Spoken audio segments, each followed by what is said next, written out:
బంగ్లాదేశ్లో జమాత్ ఈ ఇస్లామీ పార్టీకి ఘోర అవమానం అయితే జరిగింది. నిన్న జరిగినటువంటి అధ్యక్ష ఎన్నికల్లో ఈ పార్టీ 11 పార్టీలతో కూటమి కట్టింది. అందులో లిబరల్ డెమోక్రటిక్ పార్టీ కూడా ఉంది. ఈ పార్టీ యొక్క అధ్యక్షుడే ఓలీ అహ్మద్.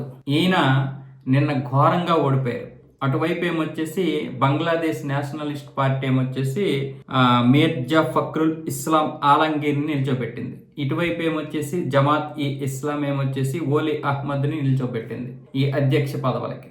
అయితే ఇక్కడ 349 మందికి గాను 343 మంది ఓటు హక్కును వినియోగించుకుంటే అందులో 255 మంది ఇటువైపు బిఎన్పి పార్టీకి చెందినటువంటి ఆలంగిరికి ఓటేశారు. కానీ ఈ జమాతి ఇస్లాం యొక్క క్యాండిడేట్ ఎవరైతే ఉన్నారో ఓలీ అహ్మద్, ఆయనకి మాత్రం కేవలం 88 ఓట్లు మాత్రమే వచ్చాయి. ఇక్కడ ఇంకొక విషయం ఏంటంటే ఇతను వామపక్ష భావజాలానికి చెందినటువంటి నేత. అలాగే అప్పుడు తూర్పు పాకిస్తాన్గా ఉన్నటువంటి బంగ్లాదేశ్ తరఫున అటువైపు పశ్చిమ పాకిస్తాన్గా ఉన్నటువంటి నేటి పాకిస్తాన్ మీద చాలా పెద్ద పోరాటం చేసినటువంటి వ్యక్తి కూడా. కానీ చేరింది అక్కడ జమాత్ ఈ ఇస్లామీలో చేరడం వల్ల అతనికి ఘోర అవమానం అయితే జరిగింది.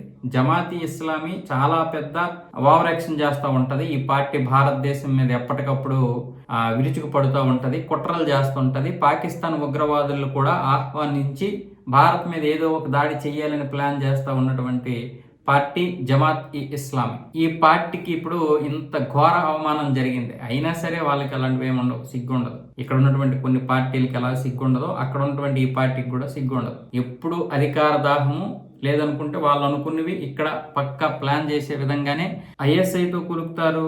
అలాగే జైషే మహమ్మద్, లష్కరే తోయిబా ఇలాంటి ఉగ్ర సంస్థలందరినీ పిలిపించి ఇక్కడ బంగ్లాదేశ్ నుంచి భారతదేశం మీదకి దాడి చేయాలని ప్లాన్ చేసినటువంటి దరిద్రమైనటువంటి పార్టీ అది.